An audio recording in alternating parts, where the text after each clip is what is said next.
Welcome to the Big Fat Gay Podcast. I'm Dan Olive-Scario, one of your four co-hosts today, and welcome to our Halloween episode. Yay! Yay! I put in like a little scream here, like a stock footage scream. Do we have the Wilhelm scream? Like, we should have that assigned to one of your buttons. Everybody has a Wilhelm scream. I'm Trevor Key-Zombie. I'm a super chub, and I am ready for Halloween, even though it's not like real Halloween. It's quarantine Halloween. Halloween light. Quarantine-oween. Yes, quarantine-oween. My name is Michael Killer, and I am a chaser, and I am ready. I'm super ready for Halloween. I got my costume, and we're all dressing up here, and we're gonna do our own. We're gonna do our best. We got Halloween on a Saturday this year. We got Halloween on a Saturday. That's the biggest loss. It's a blood Halloween. I mean, you'll get another in 7 years. My name is Don Marsh-Hell, and I'm a big chubby guy living here in Hollywood, and I went trick-or-treating already, and I got a rock. Oh no. Oh no! You found mine. That's great. Thanks. I'll be able to pick it up. And now I don't even have a rock. Happy Halloween, everybody! It's Halloween. Scary this week, but it's going to be even scarier next week. Yeah. People think Halloween has been canceled. It hasn't. It's just been postponed till Election Day. Yes. Fun. It's hold on spooky. to your butts. We have some spooky Santa Ana winds. Yeah. Today, which it's so nice out. It's so cool. Let us know what happens by Wednesday, listener. So, how's everybody doing? I have exciting stuff to talk about, but I don't want to go first. I don't want to take the spotlight. Michael, I wonder if you have some exciting spotlight. stuff. Yeah, exactly. I wonder if you have some exciting stuff to talk about, Michael. Why, yes, I do. Thank you for asking. Stop vibrating now. Guys. So Don and I have been working on a short film with a couple of our friends, and we've been working very diligently to try and have it done by Halloween because it is a spooky, scary short film. It's our first horror short. It's our first horror short, surprisingly, even though we love horror movies. It's the first attempt at a horror short. And I am so happy because the first couple of days of shooting were a couple of weeks ago, and it went great. And there's a lot of sort of technical elements to it. And I don't want to spoil the story too much because there are some twists and turns along the way. But suffice it to say, the Karens are taking over. And it's not going well. Oh, no. Well, I think we should dive on into our pop culture segment, which appropriately is extra spooky because it's kind of all body horror related. Oh my goodness. Well, the usual. Yes. So I thought I would start with the most like kind of bummer, but also kind of, it's spooky to me. I found this out from a colleague last week that in the Wall Street Journal, there was an article about patients seeking surgery to combat major COVID risk factor, obesity. Thunderclap. The twist in this tale of terror is that people are getting weight loss surgery To combat COVID. Yes. Wow. And it's oh my God. It's the same thing that we've seen since March, going back and forth. Like obesity is going to kill you because of COVID. And then people are like, oh, actually, no, it's like a far more complex issue than that. And they're like, no, but obesity. So one of the receptors that COVID attacks is found in the lungs and in fat cells. And they interviewed a doctor who was like, well, because obese people have more fat cells, they're more susceptible to COVID. Yeah, except he didn't say it that way. He said it much more vaguely. But the what he's implying is that these receptor sites make you receptive to COVID, and fat people have more of them because they're in fat cells. It's a little dicey. I think what kills me about this is that surgery absolutely has risks, and we could go on all day about the pros and cons of weight loss surgery. I have very strong opinions that I won't inflict on people, but the point is that is such a obvious getting cut open versus you might get COVID. Yeah, so that's don't do it. I mean, we've been dealing with the news bummers with this. Can we start a new segment called Trevor's Big Bummers? Yeah. Well, no. So this I believe the official term term is Trevor's Tragic Tales. Yes. Moving on with our body horror news. So because of this alert, I found a very interesting article about higher donor BMI tied to improved lung transplant survival.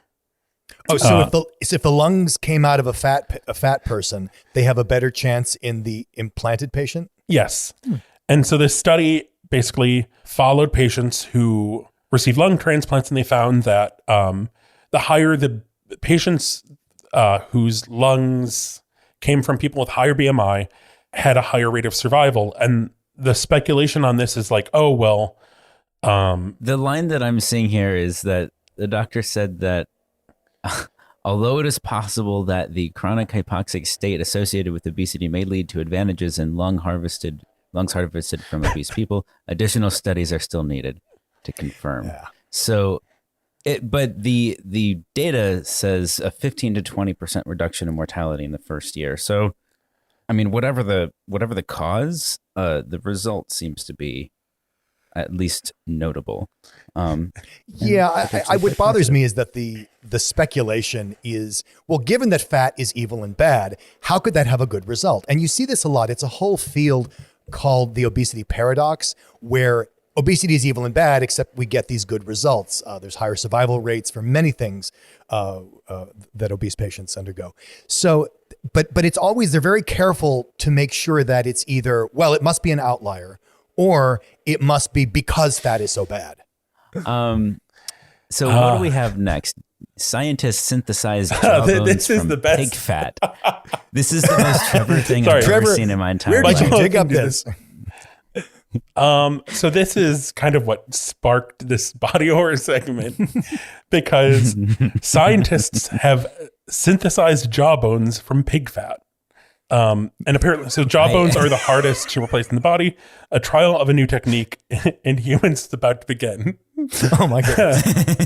Which, I mean, this is not the first time. This is the start of a horror movie called Pig parts have pig parts have been used in humans for a while now. Yeah. But I just it's just, What does that mean? They're like congealing pig fat into jawbones, or they're using the what? Well, I don't understand the only this. thing it makes me think of is Trevor has introduced me to this YouTube video series where this person makes knives out of the most ridiculous material, like a knife made out of milk. And they have this elaborate process to harden the milk into something that's sturdy enough to cut with. And I'm wondering if that's some sort of process whereby they take the pig fat and turn it into something that can masticate. According to this article, the process was they grow replacement bones along with their joints from pig stem cells. So where's the pig fat? well, the stem cells are harvested from the pig fat. Oh, okay. And I mean, no, people aren't going to be like, oh, jawbone synthesized from stem cells from pig. It is a far better click to say human jawbones made from pig fat. It worked. On the plus side, everything I eat from now on is going to be delicious. Yes. So horror movie pitch for Michael's next horror movie. A pig man is ripping out the lungs of fat people because their lungs are better. Yeah, better. Well, there's got to be something, and don't pigs eat bodies? Like, isn't that a Yes. thing? Like, Yeah, Well, to pigs be will fair, eat they'll eat that. anything. Yeah, exactly. yeah, exactly. So like the whole, I don't know, like pig jaw put into a person, but pigs eat bodies. So the person starts eating bodies. Like there's something there. I feel like you could workshop this. Yeah. Pig man. And they're finding the people 2021. whose lungs they want to eat because they're using people who had weight loss surgery. It's all coming together. There you go. Yeah. What's By going the on in the end world of this Lizzo? show- horror pitch. Spooky thunderclap before Lizzo music now. I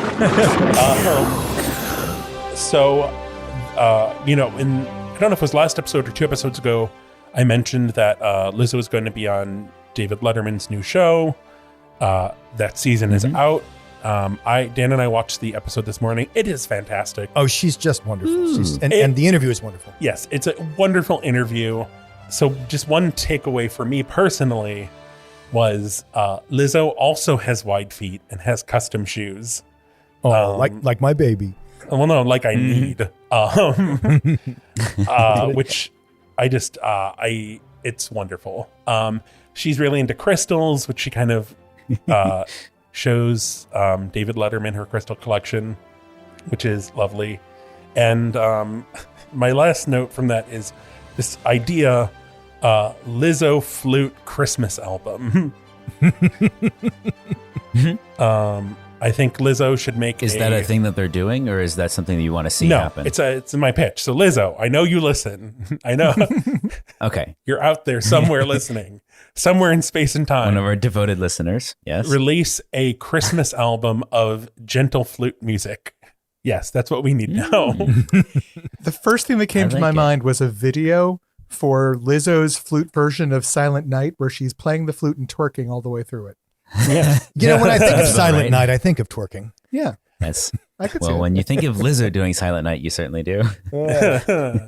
Lizzo seeks to juice Biden's campaign in Michigan. Yes. So Lizzo went to her home state of Michigan to save us by I just love that headline, by the way. That is such a I hope it's Judy Kurtz from thehill.com is very proud of that headline, just because I imagine she wrote that and is like, good job.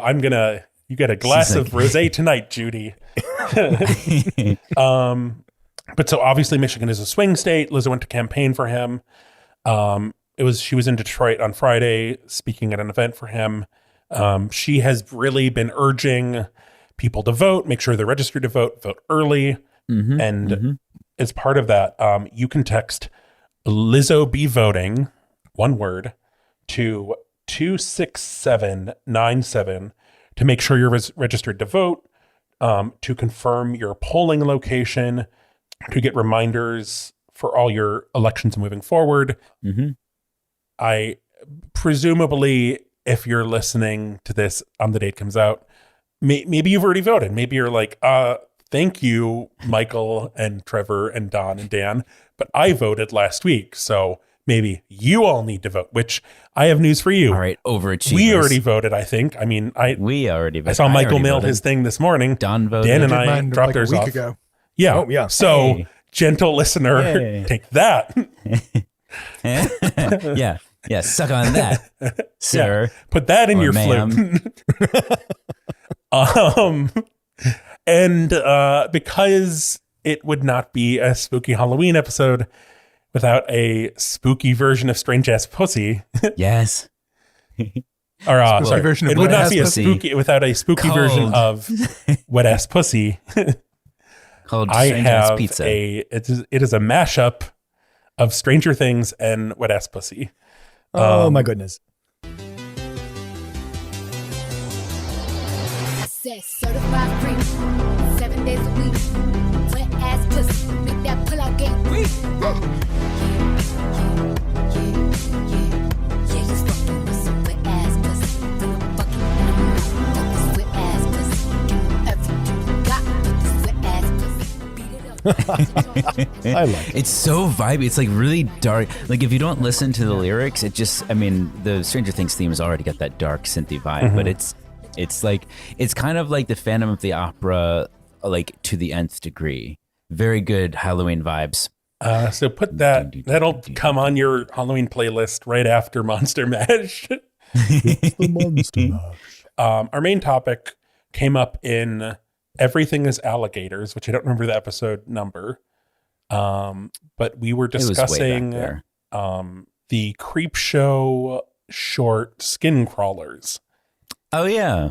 which Where somebody starts using eels harvested from the deepest sea to help people lose weight, only to discover that the eels are taking them over.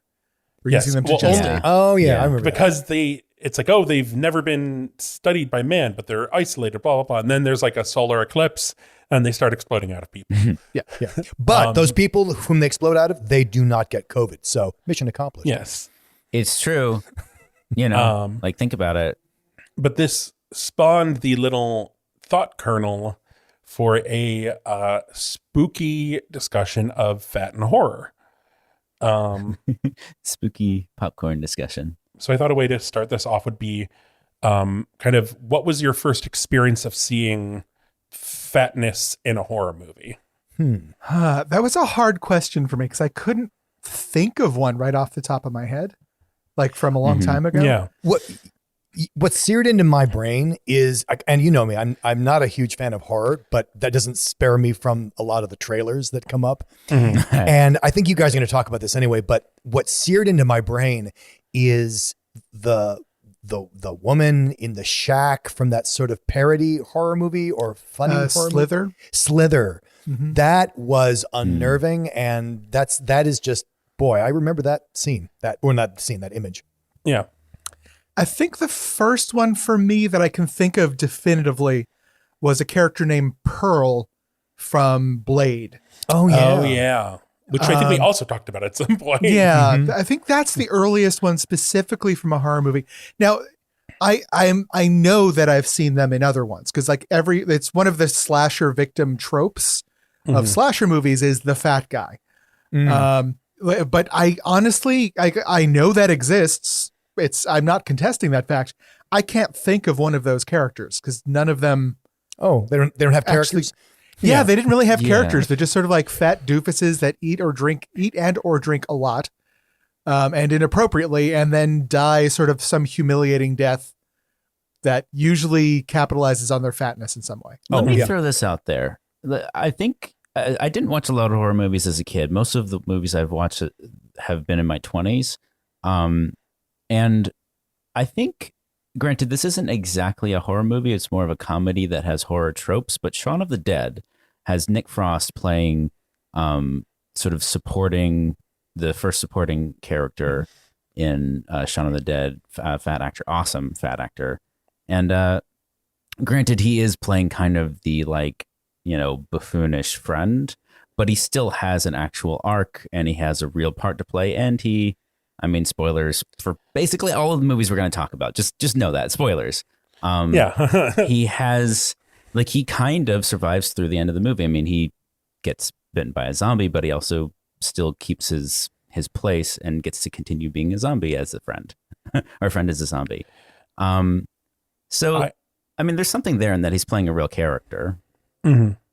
I think I had to really think because, I have seen a ton of horror movies, but I really didn't start watching horror movies until I was in junior high. So I think it was probably Scary Movie, the first Scary Movie, when there is the character who is the fat girl who dies in a parody similar to, I think it was Sarah Michelle Gellar in, I don't know if it's the first Scream or the second Scream. But the joke is she's trying to get away and she gets stuck in the dog door that's in the garage door. And then the killer is in the movie, he lifts the garage door and the character gets decapitated. But she's fat, so then the garage door breaks, the motor explodes, and I don't remember but I just remember it was mocking the garage door death, and the joke is she's fat. Yeah. Right, she can't. And I was actually the scene has to end with her stuck inside the garage door doggy door, but she can't even get into it to get into place to then die in it. Yes, that's the game. That death in the Scary Movie you're talking about is sort of emblematic of the way fat people are usually used in horror movies. Yes, but they die because they can't fit through a window or that sort of thing, or they can't run away, or they just right. So that brings us down to sort of the question is, how is fat used in horror movies and how is it presented? Now, I think it's an interesting conversation to have, especially because with something Dan brought up with the Slither movie. There in the movie Slither, there's this enormous woman who's being kept in a shed, and the guy keeping her is just stuffing her full of food, and she's getting enormous and more enormous. Now, the thing is that should be pointed out, she's not getting fat in that movie. She is pregnant.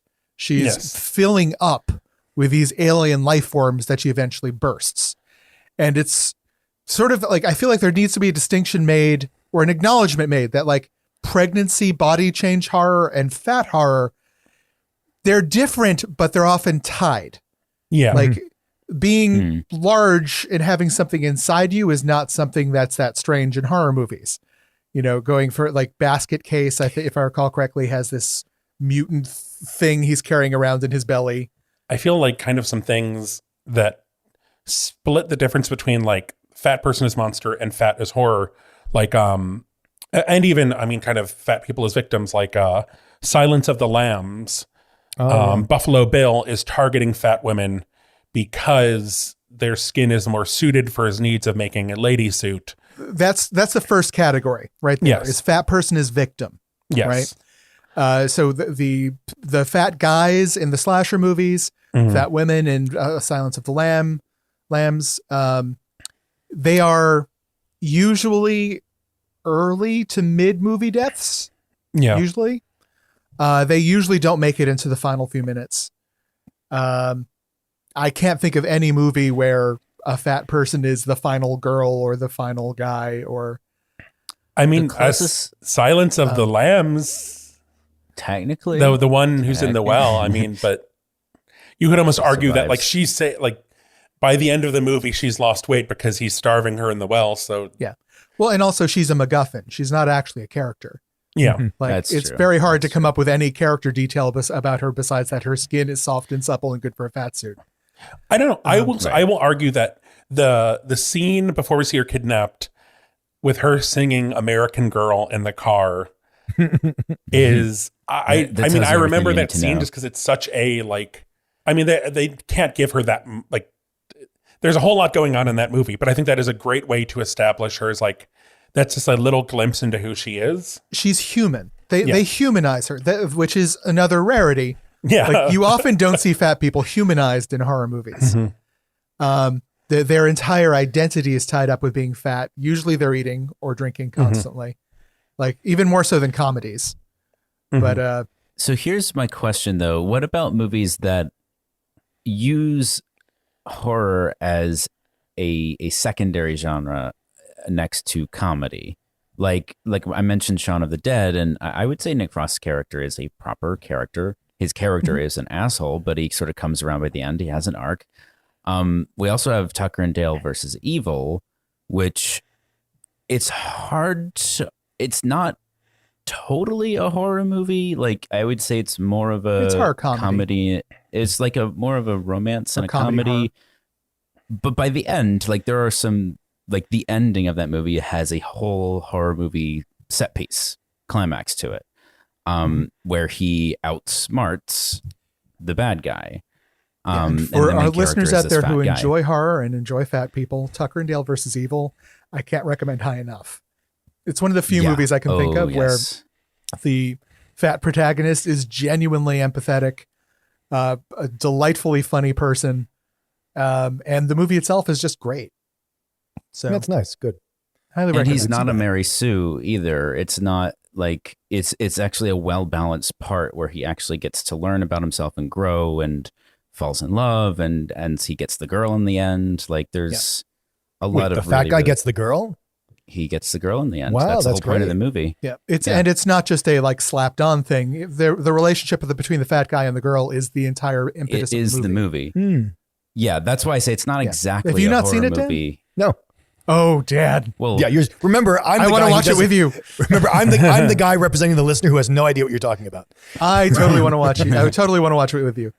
That's a joy. But again, in Tucker and Dale versus Evil, the fat guy is still technically he's the victim, right? Although he is a much more sympathetic and likable victim than any of the other fat characters I can think of. So you have fat person as the victim, and then you have fat person as the victimizer, which you see less, but does exist. Yes. And I would even argue that it's sort of on the upswing a little bit.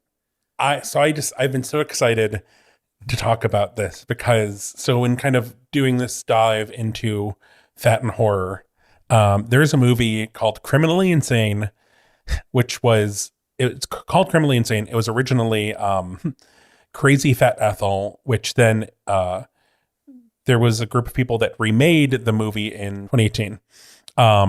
And it is about a woman a fat woman that's in an insane asylum. She comes out and her family puts her on a diet and she just immediately starts killing them, which honestly, based on the trailer. Yes, based on the trailer. The original Crazy Fat Ethel is available on YouTube. I mean, it is a, 70s indie horror. So it's the pacing is different. Yeah. I watched the trailers for both of them, and actually it was an interesting comparison. Mm-hmm. In the first one, it looks very much exactly like Trevor's describing, yes. like, put me on a diet, hack, hack, hack, hack, hack. It's just sort of like, it's presented sort of, the trailer's presented almost from like the victim's point of view, mm-hmm. where this crazy fat lady's killing them. The trailer for the new one, I don't know what the movie's like, but based on the trailer, it looks a little bit more like it's from her perspective. Well, and I think part of that is in the remake, the character playing Ethel is one of the producers of the movie. Oh, interesting. And this actress, Dixie Gers, plays Ethel. She was a producer, and she also, I think, like wrote, directed, and starred in a short called Piggy. And Piggy is, the description is, in a perfect world, everyone would be accepted for the way they look. But this is not a perfect world. This is her world, the world of Piggy. Picked on, bullied, used, and abused, hell hath no fury like when Piggy is scorned. And the poster is her kind of in like kind of rockabilly vibes with her hair up, a pig mask, a knife, and she's in lingerie. I'm very curious to like a fat woman's perspective on both of those kind of concepts. Well, I think what you're saying is it's interesting and maybe even innovative for a fat person to make a movie about how being fat in the world feels like you're living in a horror movie. Yes. But that's a really good example of fat as victimizer. Yes. There are a couple others we came up with. We saw this Glutton for Punishment movie. Glutton for Punishment also, once again, I'm confused. They kickstarted it. It failed. They did Indiegogo, and I think it's still in production. Mm-hmm. But they have a trailer. I think they just maybe shot a trailer. That's not uncommon when you're looking for funding. It is. I would watch this movie. Yeah. This is where he basically gets revenge on all the people who've made fun of him for being fat. Yes. Yeah. And you could even argue so we've talked about the movie Thinner before. Yes. Which is problematic. You could argue that he's the victim in that, but you could also argue that when he's fat, he's the victimizer. He's mean to somebody.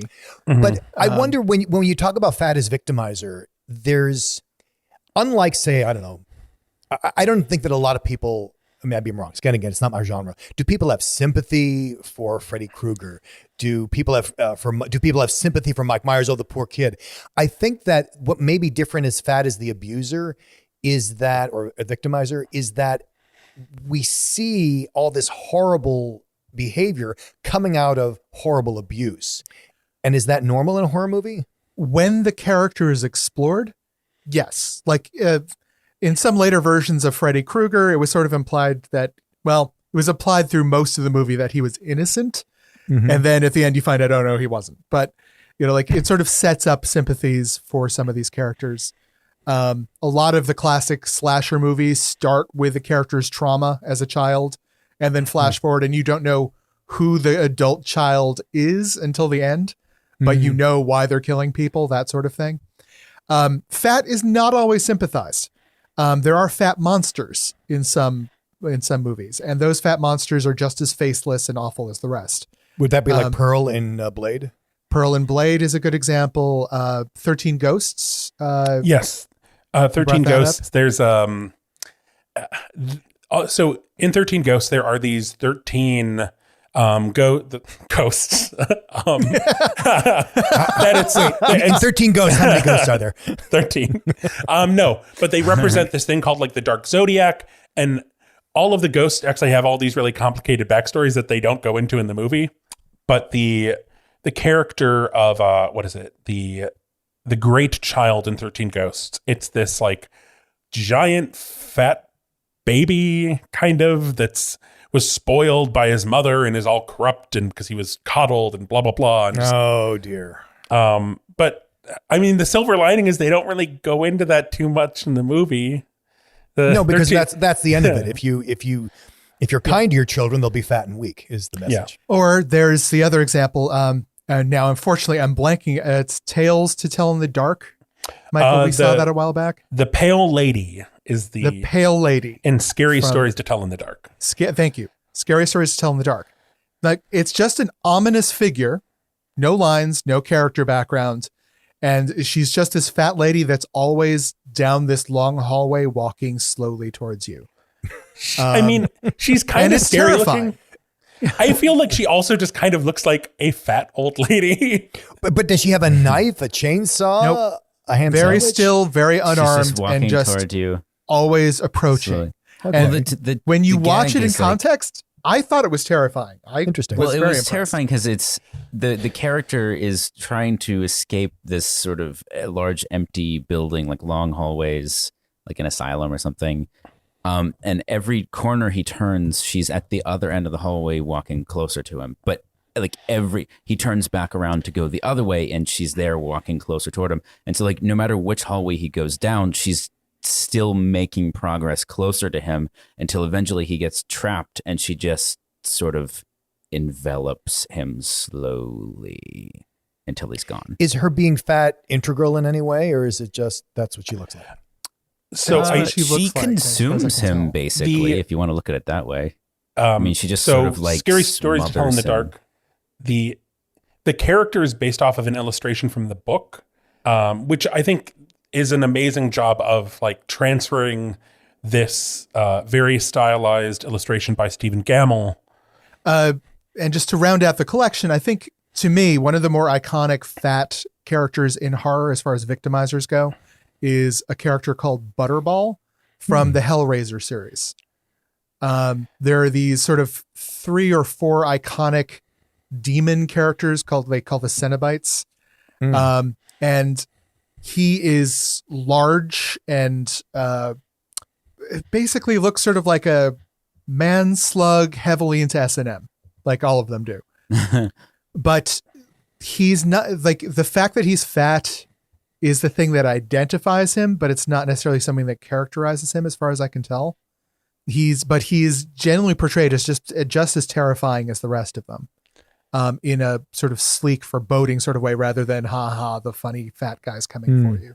But so with those few exceptions we've talked about, I would agree with Dan's earlier observation that it does seem like fat characters in horror movies, even when they're the victimizer, they're presented with more sympathy because you're supposed to understand where they come from while simultaneously being disgusted by who they are.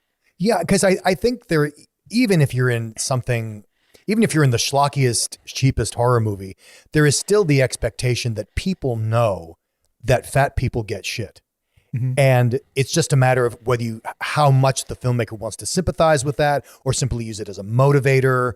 Where it's going to be as facile as, well, the guy in prison wants revenge on the guy who put him in prison. And that's as far as we're going to deal with it. Or whether it's a whole family backstory and things like that. But I think what's different is that nobody in a regular slasher film, there's not an assumption that the slasher was a poor young child. Whereas with fat people, there is this, it's in the zeitgeist that fat people are abused. And that's part of the movie, and that's part of the character. Would you agree with that? I would definitely agree with that. So there was one movie on the list. It's a short that's part of an anthology. And I'm curious to how you guys would categorize it. It's called X is for XXL, because it's ABCs of Horror.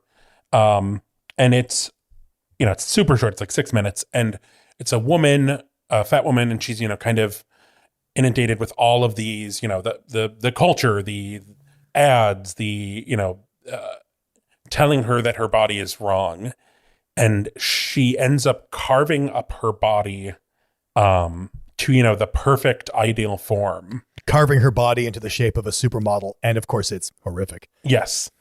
And I mean, at the end is spoiler. I mean, we already covered the spoilers. She is, just a gory mess, but she is just so happy that she's thin and, perfect now. And I feel like it's just kind of, everything. It's fat people as victim. It's body horror. It is, I guess she's victimizing herself. I think that's a good example of what I started setting up way back at the beginning of this conversation, of the comparison to pregnancy horror, where I think we see fatness being used as a way to convey horror over losing control of your own body. Since being fat is supposed to be a bad thing, the idea of something taking you over and changing you in some way, forcing you to go through changes, is something that I think fat is used for in some of these films. It's just a way to show loss of control, and the terror of that. Well, and that is part of the fat person experience of you're held responsible for this thing you cannot control. And what could be more horrible than not being in control of something so personal? Exactly. And so I think fatness is easier for people to comprehend in some ways than losing a limb, because everyone has experience of fatness in some way. But not everyone has experience of knowing someone who's lost a limb or losing a limb themselves. Well, there's a really important distinction there too. Losing a limb, nobody gets blamed for that. Nobody's like, oh, look at all limbless over there. Like there's not a lot of blame, and there's not a lot of blame associated with that. However, the assumption, if you're fat, is of course it's your fault, because whose fault would it be? And same thing with pregnancy. It's your fault. If you did this. If it's seen as negative, yeah. So with those things, I think it gets tied into, the classic form of body horror in horror speak means something taking over a portion of your body being changed in some way against your will, something living inside your body, all of which can be applied to the role we've seen that fat people are used in horror movies as far as sort of supernatural aspects go. So I think it's just something worth sort of understanding when you walk into these things, that sometimes I'll say in the screenwriter's brain, it doesn't always about just being fat. Well, and I think something that's particularly insidious about the film that Trevor was talking about, is it XXL, Trevor? X is for XXL. X is for XXL because it's Yeah. What's particularly insidious and smart about it is that one of the things it relies on as a source of horror is that it's one thing if you're undergoing this, the person in the horror movie who's strapped to a chair and terrible things are being done to them. But what's insidious about X is for XXL is that it's inside her own mind. She's doing it to herself because the trauma that's been inflicted on her is now part of her brain. It's part of, it's this sort of self-immolation on the altar of beauty. And I think that's what makes it really more incisive and clever than a lot of other treatments we've seen. I completely agree with that. Just one other quick observation, that this is a bit of a tangent to the conversation. Fat characters in other genres have undergone transformations when things are readapted, right? So Kingpin, Ursula from the Little Mermaid, the Penguin from the Batman movies, all of them in later iterations have been portrayed increasingly thin as those things have gone popular, right? So in the latest Daredevil movies, yes, Kingpin is fat, but he's not fat like he was in the comics back in the day. Ursula was reportrayed as a thin, model-esque woman when they started trying to sell makeup to little kids, branded around the villains. The Penguin in Gotham and the newest iterations of the Penguin all have him as a thin person. A lot of movies that have fat characters, should they be remade? I'm curious to see. Yeah, like being fat is so intrinsic to some of these characters. Will they try and do away with that too? Well, I think that brings up a really interesting question because, I guess you could use the Penguin or any number of these. Let's say you're doing Gotham and you are casting you're looking for the young Penguin, right? Because it's Gotham. Is it good to make Penguin slim or thinner because we don't want it to be about being fat? We don't want it to be, well, he's obviously a villain. Look how fat he is. Or is it a betrayal of the character because there are fat people in the world and fat is part of their identity, and now you've changed that? I'm kind of seeing the double-edged sword here. I didn't think too much about it because when I watched it, I got to say, when I watched Gotham, I was super impressed by the actor. I thought he did. Sure. But I mean, I'm just using that because I'm most familiar with it, and I'm not very familiar with a lot of what we're talking about. Oh, no, I understand. So is it good that we're demonsterifying fatness? Or is it a betrayal of identity because, hey, that's a fat character and you took him away? I would argue that the younger versions... I'm sorry, Trevor, I interrupted you. No, you can go ahead. I'll go after you. I would argue that those portrayals of younger characters that are humanizing them, what better time to have a humanized fat person? Like, you can't say that they were human before they were fat and then turn them into monsters when they are fat. Like, I would like to see a character that I have accepted is a way that I am represented in the Batman universe. Mm-hmm. I would like to see that reflection throughout the character in some way, rather than when he was nice, he was thinner. Yeah. Mm-hmm. You know? That his monstrosity grows with his waistline. Yeah. I would argue that we can have thin versions of these, iconically fat characters if we can have fat versions of previously iconic or just, just like normal characters. Like Thor. Yeah, like Thor. Yeah, very nice, very nice. That makes sense to me. I would accept that. So as we wander off the topic, I just wanted to leave people with one viewing suggestion. If you want to see some fat scares with that shows a really positive fat character that you can feel good about on every level, check out American Horror Story Coven. Yes. Gabourey Sidibe in that is this wonderful character who the difficulty she has in the beginning is not purely because of her weight. Mm-mm. Her journey to power is not weight oriented specifically. And the character is just a great character nailed by the actress. And that character is one of the very few that actually crossed between the different seasons. So it's worth checking out. And I think it's a really good way to feel good about fat inclusion in horror. I think that's an excellent recommendation. Yeah. Yes. And also, just as a side note, Kathy Bates also appears in that season as a fat character, and it's wonderful. Yes. Nice. I want to give a quick shout out it was on our list. We didn't really talk about it. Camp Massacre, aka Fat Camp Massacre, aka Fat Chance, which is a slasher movie that takes place at a camp where they're filming a all-male weight loss competition. It doesn't look great, but I think it is fun because it is the Chub Chaser equivalent of, I don't know, a big booby Camp Massacre. So enjoy your horror movies this Halloween. Do we have a tip? Yes. It's a simple tip. Stay spooky, stay safe, and vote. I'm tired of saying it's a weird year. Just stay home, except if you're going to go vote, eat some candy, dress up like Michael. Vote the Orange Goblin away. Yes. All right. We are ready for our bit? Yes, please. Okay. So there are 6 archetypal trope characters that appear in every horror movie in one way or another. Okay. Okay. We are going to make Big Fat Gay Podcast the horror movie. Oh, no. And we need to cast one of us in each of these 6 roles.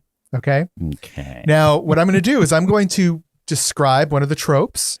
We'll go through it. I'll give all of you a second to think about it. Once everybody has locked in their answers, we will reveal which of the 4 of us we think would be best to fill this role. And we will reveal our answers and discuss. Now, best doesn't mean, oh, well, I just think you must be this person. Because frankly, none of these 6 tropes are flattering. So rather than you are totally this person, let's go with, I think it would be really funny to see you as this person and fun in some way. So the first of the 6 is the jock. Okay. The guy doesn't necessarily have to play sports, but he has certain recognizable personality traits. He's attractive, a little narcissistic, usually not all that bright, macho, strong alpha male. The guy that every woman wants and every guy hates, right? But the thing is, he's sort of a douche. He's always a douche. So when he dies, it's something that's celebrated in the movie. Oh, really? Oh, everyone hates the jock. Okay. Like, the jock is always a dick. I have an answer for this already. If we're going, I have it. Okay. I have it. I have Is it. I everyone wrote it locked? Dan, down. are you locked in? You have to I answer have someone. Yeah. Okay. On 3, everybody say. At the same time? Okay, fine. I'll call it one at a time. Everyone ready? All right. Michael. Trevor. Dan. Dan. Michael. And I say Dan. Do we give reasons or no? Yeah, we can discuss it. Yeah. Well, I thought of Michael just because he's so not that, and it would be just in the same way. Like if I were casting something, it can be very interesting to put someone like to cast an actor who is sort of the opposite of the type Yeah, you're go against expecting. type. Well, because it's not just the physical type; it's also the emotional type. Like Michael is so not that it would be just this really I can interesting be tension mean for him to be in and- that role. Michael actually is the biggest jock I'll out of insult your any of us shoes. because he plays soccer. Well, he is, but he's Like not that religiously. character type. But he's Yeah. not that character type. No. Yes. How about you, Trevor? Why think- did you go with Dan? So I said Dan because I am immediately picturing Dan in like the Letterman jacket with a football and be like, "Sup, nerds?" And also just thinking about hearing from Dan's friend from college about like how all the girls were like swooning over him and how he didn't notice. So that like I kind of thought of that too. Wait, let me try. Sup, dudes. No, it's sup, nerds. Sup, nerds. Yeah, for me, it was like physically, I think he could embody the role, but I think the emotional flip on that is hilarious. Like, Yes. I would love to see Dan playing the dumbass jock. That would crack me up. What? And Michael, you went with Trevor. Yeah, I think it should be Trevor because he would be like he would still basically just be Trevor. But he'd be like he'd be the mean jock because he's like sassy and like he's sort of like throwing shade on people. And he could be playing. It could be like sumo. He could be like the sumo star of the high school. In my like tiny Letterman jacket. You didn't Yeah. tell me it could be porn. Jeez, that's hot. Yeah, no, I think it'd be perfect. He could totally just because Trevor already has the like. You know, he's kind of just gonna do his own thing, and so he could just do the jock thing his own way. I love And that it would he's totally still- like a Letterman on the high school sumo team, and he says sup, Yeah. sup nerds. That's just great. Stay fresh, cheese bags. All right. The next character, number 5, the cheerleader. In a lot of ways, she's just sort of the female version of the jock. But whereas the jock is sort of like Mr. Macho Man, she's the one who is most scared of the situation. She screams a lot and is incredibly annoying, and nobody can figure out why anyone ever hang out with her because she's just so incredibly self-centered. And Isn't she also shallow. the one who's obligated to fall down when pursued? And Oh, yes. Classically, become yes. Instantaneously helpless. Yeah. Although, unfortunately, that is just about every female character in these things. Oh dear. So like the jock, she's the object of desire or envy, except flipping genders, of course. But because of her screaming and because of how ineffectual she is in the movie, she's the only person to get almost as many cheers when she dies as the jock. I can go two ways on this. I already have I have my answer for this one. All right.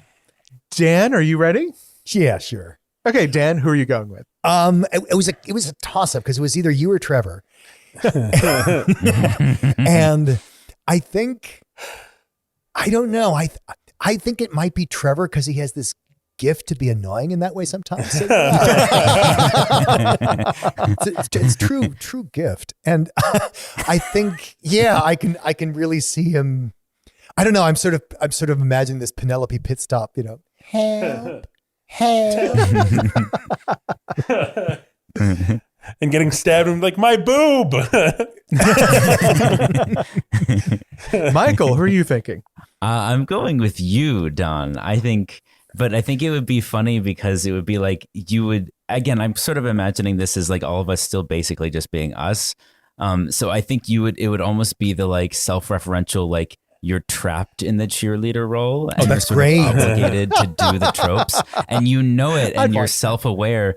So like you kind of have this like as the serial killer like turns to face you after murdering somebody and it's that moment you kind of like And then you scream, and then you run, and then you fall and hit the ground, and then we just cut to Don's. He like rolls his eyes, and then he gets up, and that's keep going. I love. I almost like it's like it's the continuity person or the grip who's been impressed into this role because they lost an actor for the shooting day. Yeah, exactly. Is this where I scream? Really? Now? Okay, fine.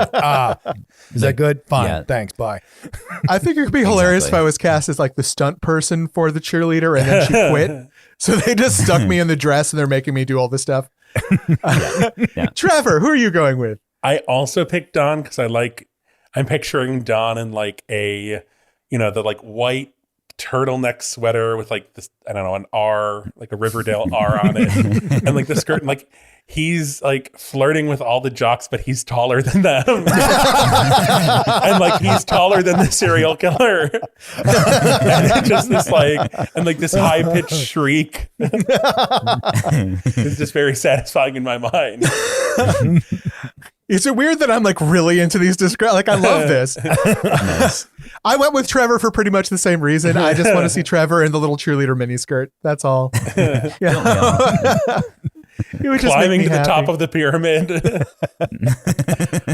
All right.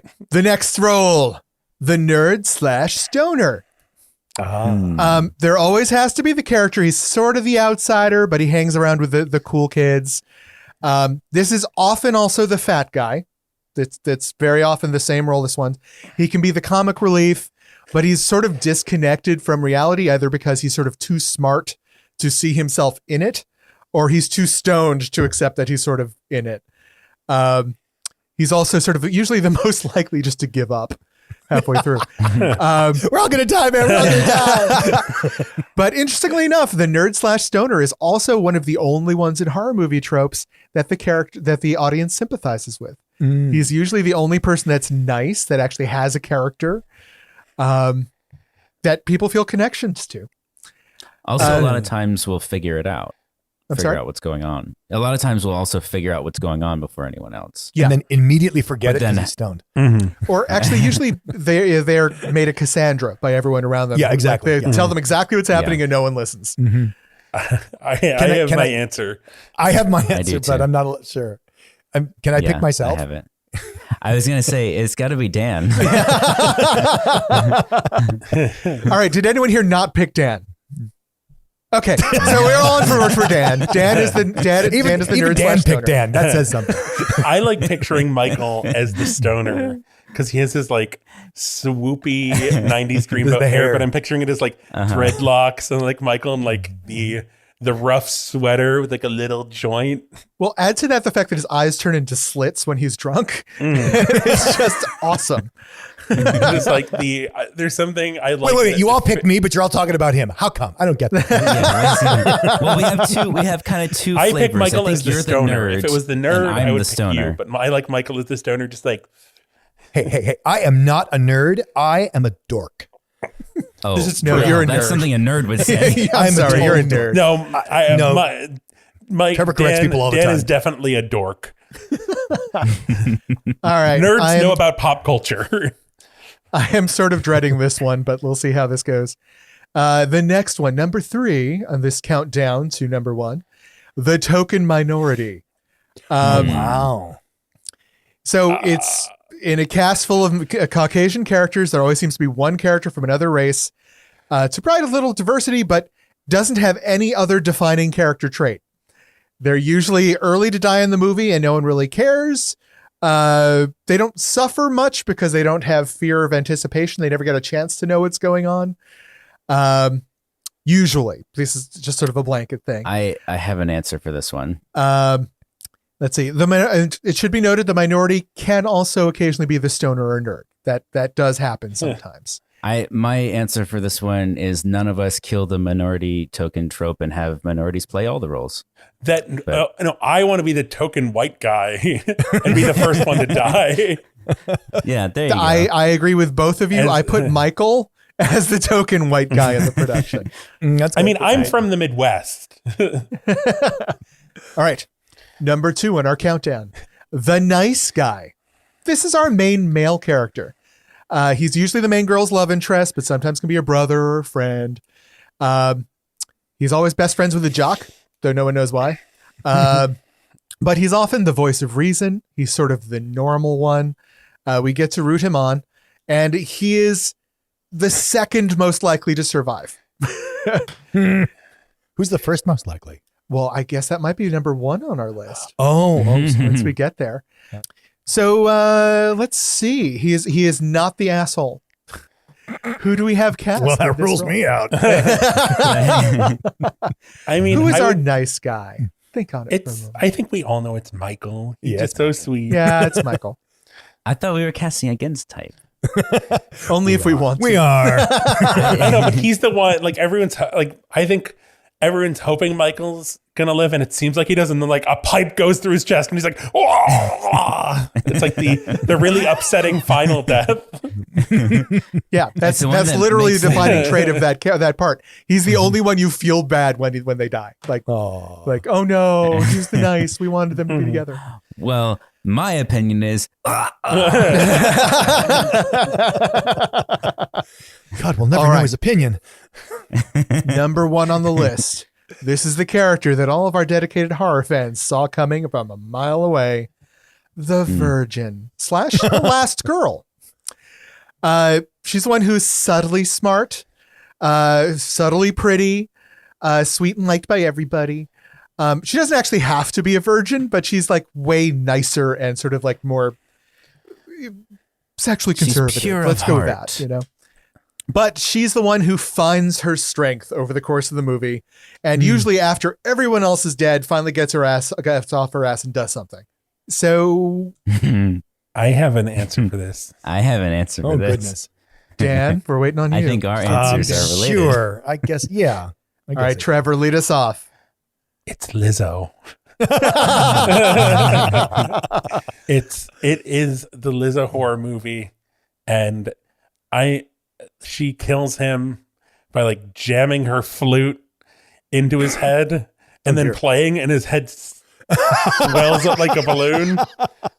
I could see that. She stabs him in the head with a flute, and then she twerks him to death, just slamming his head to the ground. Over and over. No, she has to blow too. Well, she has to showcase her flute playing skills. That's right. Oh, jam the flute in there and then blow into it to inflate his head. Yeah, and she can Gotcha. twerk while she does it. She could. Nice. She really could. Yeah, Amazing. Dan, who are you feeling as our virgin last girl? Oh, I think it's you. I think it's Don. I don't know. I have no idea why. I think maybe it goes with the put upon crew member who has to fill in. Who's like, okay, fine, I'll take care of all this. Like, I will clean up your mess. I love it. And Michael. I think it should be Trevor for basically the exact same reason as the jock, where it's like, he's like, oh, I'm such a virgin over here. I hope nobody tries to make out with me. I've been a virgin all today. He's like twirling his ponytail. Is the kind of reveal when it's like the killer's about to come in? It's like, actually, I'm a huge slut, and then like I drop kick them and they fall on their knife or something. Yeah, exactly. Yeah. And I'm in agreement with Michael. I think Trevor would make a great last girl. That's great. So there you go. Now you know the 6 archetypal tropes, and they actually do interact. There's a reason why these characters exist and die in the order they do. But there you go. Thanks for spending another hour to 90 minutes with the Big Fat Game podcast. Our plus size Halloween special. Family fun sized. Yes, family. No, fun size isn't fun though. Fun size is family usually the fun size means size. entire bag of them. Fun size just means serving. disappointing. Yeah, but you got to unwrap all of those. I have to admit, at one point, I was like, I want chocolate, but I'm not buying Hershey's Kisses because I don't want to unwrap them all. Oh my God, yeah. Well, like Trevor always says, pants just slow him down. Yeah. Oh my God, we ran into an absolute tragedy the other night. We didn't want to go out and so ordered some Halloween candy, and the Postmates lady got there and was like, you know, the bag that you ordered with like Reese's and Twix and Snickers wasn't available, so I got one with all Hershey's. No. Why? Like, it's the worst give kind. me my money back at that point. I thought it was going to be worse, though. I thought it was going to be, so I just got you this really big bag of hard candies. I mean, that No, could be it's worse. grandma's but still violet barely. candies just for you. No, it's going to be the weird no brand orange and black wrapped, like wax wrapped taffy that doesn't really taste like anything. Oh yeah, like I slightly hate peanut that buttery. stuff. Taffy. Yeah. Well, tell us your favorite Halloween candy on all of our various social medias. We're on Twitter and Instagram at Big Fat Gay Pod. We're on Facebook as the Big Fat Gay Podcast. Our website is www.bigfatgaypod.com. See all the stuff we talked about today there. Leave us 5 stars on Facebook, Apple, and Stitcher. Have a happy Halloween. Yay! Maybe you have your family fun-sized bag of candy as you're listening to this, and you're just kind of mindlessly unwrapping and popping in pieces, and you unwrap one, and it has a little face on it, and the eyes open, and it's Michael, and he says, No, don't eat me. Happy Halloween! Happy Halloween! Halloween, everybody. More spooky sound effects here. Thunder.